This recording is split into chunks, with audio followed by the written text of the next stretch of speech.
Sotuvda DAF XF Euro 3 bor akalar Krone Persep bilan birgalikda mana bugun sotuvga qo'yildi. 2004-yilda ishlab chiqarilgan tegach yurgan masofasi 1,51,000 km masofani bosib o'tgan 8 tali mexanika korobkada 480 ta o't kuchiga ega. Baklari bir tomonda 850 litrli bak, bir tomonda 600 litrli bak bilan jihozlangan.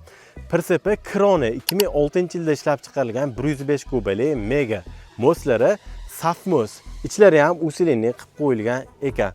Persepda ham, tegashda ham egalari hech qanday kamchilik yo'q, ishga 100% tayyor holatda deb aytayaptilar. Akkumulyatorlargacha yangi qo'yib qo'yilgan ekan.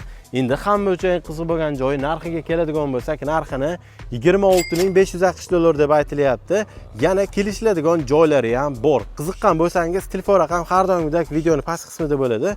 O'zlariga aloqaga chiqib yana batafsil ma'lumotlarni olishingiz mumkin. Manzil Namangan viloyati. Videoga like bosib, mana shunaqa qulay narxda fura qidiruvga, fura ishlanishlarga jo'natib qo'yish ham esdan chiqmasin. Hammaga rahmat.